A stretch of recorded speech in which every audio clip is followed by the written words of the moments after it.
Oke, selamat pagi semuanya. Perkenalkan, nama saya Jiliana Maria Simamora dengan NIM 1302623044. Pada hari ini saya bersama Ibu, dengan Ibu siapa? Ibu Astri Januarti.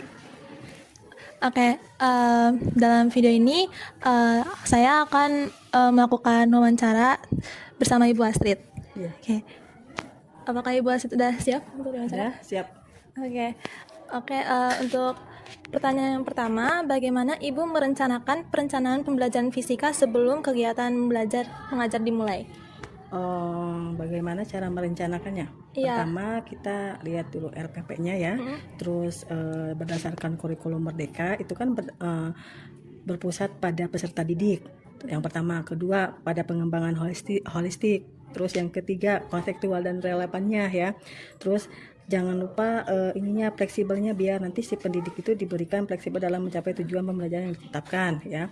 Terus konseptualnya kita bisa pembelajaran itu dirancang sesuai dengan pembelajaran yang ada pada modul pembelajaran pada pelajaran fisika. Udah itu aja. Baik, untuk pertanyaan kedua itu apa aja pertimbangan utama dalam merancang RPP atau modul, terutama agar menyesuaikan dengan karakteristik siswa dan tuntutan dari kurikulum Merdeka?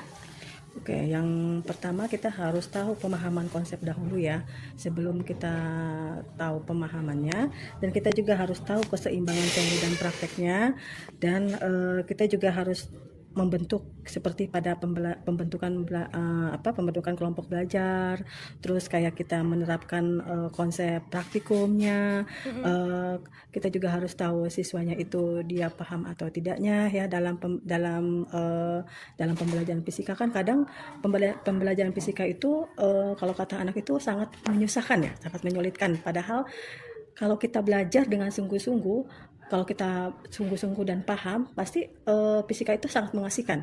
Tidak untuk apa yang dibilang kata siswa-siswa itu sangat menyulitkan, bukan, tapi sangat menyenangkan kalau kita paham, kalau kita tahu konsepnya dan tahu praktikumnya, pasti akan menyenangkan buat pembelajaran.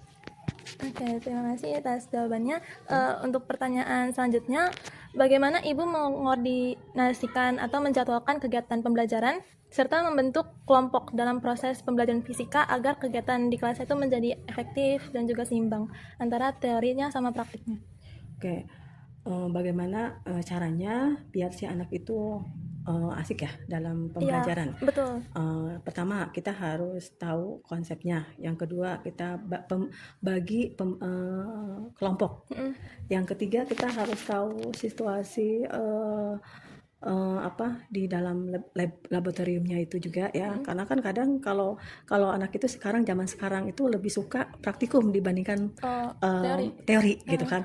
Karena ngelihat langsung di lapangan, anak itu lebih aktif dalam praktikum dibandingkan harus kita memberikan teori di dalam pembelajaran fisika.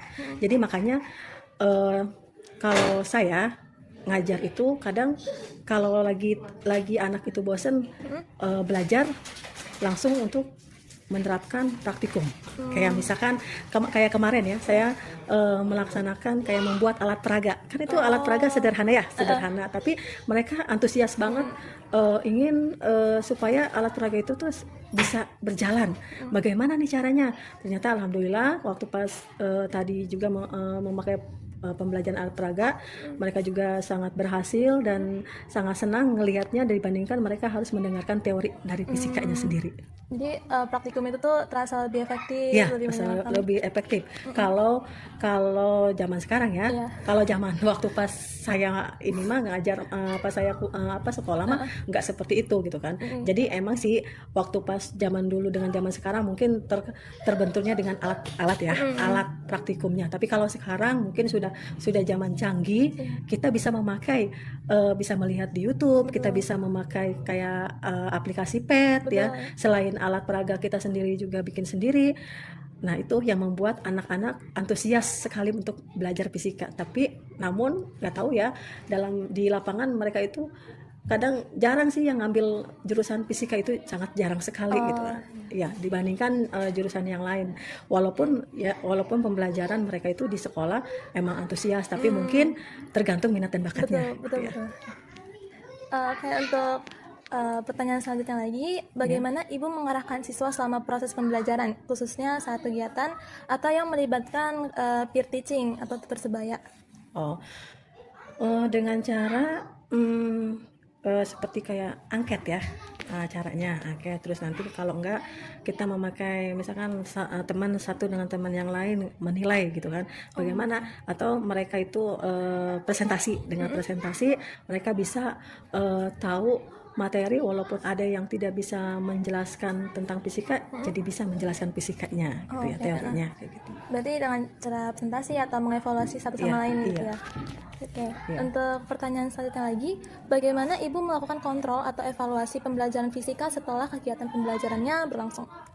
Mengontrolnya itu kita akan ngasih seperti pretest. Pretest, Ya pretest. Kadang ada poster dan pretestnya ya, biar anak itu tahu di mana kita sebelum kita menjelaskan dan sesudah kita menjelaskan. Jadi anak yang mana memperhatikan dan mana yang tidak memperhatikan. Kan kadang kalau kita menggunakan post-test dan pretest, kadang mereka, ih Bu, kok pretest gitu kan.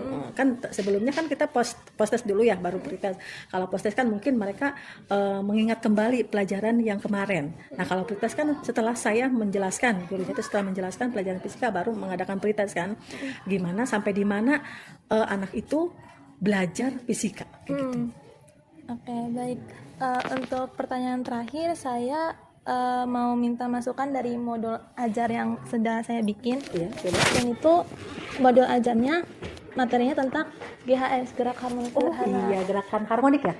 Nah, kalau ini kalau gerakan harmonik ini ya, kalau saya waktu itu membuat alat peraganya sendiri dengan cara memakai bandul. Nah, bandul ya. Ini sangat menarik sekali ya untuk apa? Untuk modul ini, karena emang kalau sekarang itu gerakan harmonis sederhana itu kan emang bandul ya. Bandul itu kan bisa kita bikin alat peraganya sendiri ya, walaupun gampang juga dan mudah ya dicari sama anak-anaknya. Ini udah bagus sih ya, udah faktornya juga udah ada, GHS-nya, periodenya juga ya.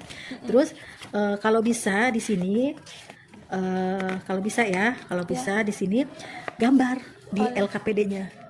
Ya, kasih gambar, terus nanti mau bikin apa nih alat peraganya. Kalau misalkan mau bikin semacam ayunan, ya bikin semacam ayunan dari bandulnya. Kan itu yang dihitungkan getaran ininya ya, putarannya ada berapa periode kan ininya. Nah itu kalau kayak gini nanti anak tidak akan menarik ya. Jadi kalau bisa LKPD-nya itu ada sedikit kita buat sendiri alat peraganya ya.